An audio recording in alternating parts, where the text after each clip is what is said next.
Assalamualaikum warahmatullahi wabarakatuh. Kami dari kelompok 2 ingin memperkenalkan diri. Sebelah kanan saya ada. Perkenalkan, nama saya Rifki Wibowo dari kelas 12 IPA 1B. Lalu saya Muhammad Riali dan sebelah kiri saya ada Willy Mulya Pratama. Lalu Ada Muhammad Ikhlas Sadri. dan sebelah kiri. Muhammad Paji Agung Wijaya. Oke, kami akan melakukan praktek proses pembuatan tape. Langsung saja kita saksikan. Adalah makanan yang dibuat dari fermentasi singkong. Singkong yang diolah menjadi tape adalah singkong yang manis, biasanya berwarna putih atau kuning. Sebelum melalui proses fermentasi, singkong terlebih dahulu dicuci dan dikukus hingga matang. Setelah itu singkong ditaburi dengan ragi. Fermentasi adalah proses perubahan kimiawi dari senyawa kompleks menjadi lebih sederhana dengan bantuan enzim yang dihasilkan oleh mikrobia. Penambahan mikrobia pada makanan pada umumnya bertujuan untuk mencegah kerusakan pada makanan sehingga makanan menjadi tahan lama dan awet. Proses fermentasi tape singkong dimulai dengan pengubahan pati dalam singkong oleh enzim amilase yang dikeluarkan oleh mikroba menjadi maltosa. Maltosa dapat dirombak menjadi glukosa oleh enzim maltase, glukosa oleh enzim zimase dirombak menjadi alkohol. Pada fermentasi tape yang lebih lanjut, alkohol oleh enzim alkoholase dapat diubah menjadi asam asetat, asam pirufat, dan asam laktat. Terbentuknya asam asetat, asam pirufat, dan asam laktat karena adanya bakteri Acidobacter yang sering terdapat dalam ragi. Dalam pembuatan tape singkong adalah yang pertama, untuk mengetahui proses fermentasi pada tape singkong. Yang kedua, untuk mengetahui reaksi kimia pada fermentasi. Kapan membuat tape singkong? Yang pertama ada alat, ada pisau, talenan, kain lap, kompor, panci kukusan, sikat gosok, baskom, centong nasi, dan garpu. Yang satu lagi ada toples. Adapun bahan-bahannya yaitu ada air, singkong, ragi tape, dan daun pisang.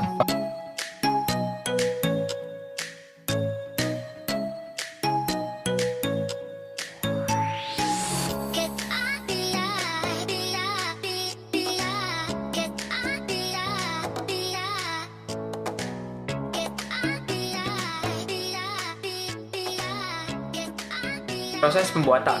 Langkah pertama, kupas kulit singkong menggunakan pisau.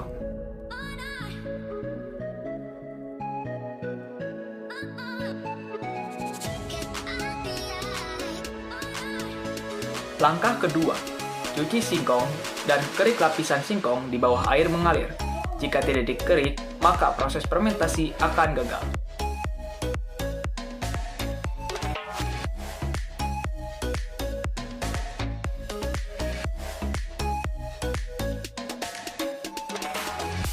Langkah ketiga, potong singkong menjadi beberapa bagian sesuai selera.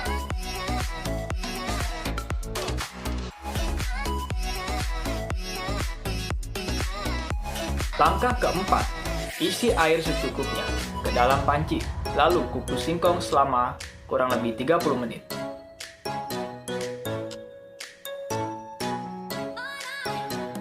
Langkah kelima, angkat singkong, kemudian diamkan di suhu ruang hingga tidak panas.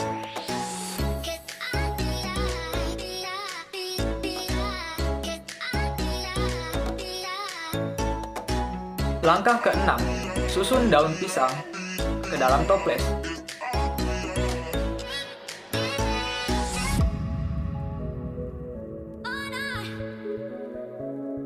Langkah ketujuh, taburi dengan ragi yang sudah dihaluskan. Beri secukupnya saja, karena akan mempengaruhi rasa tape nantinya.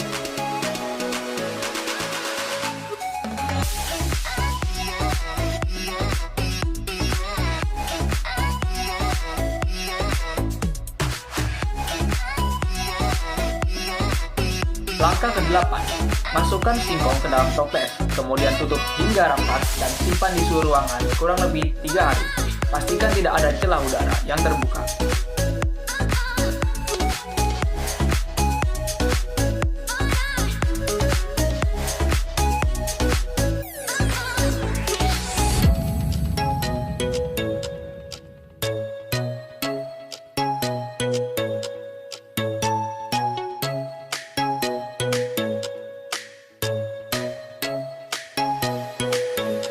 Hasil setelah difermentasi selama 3 hari.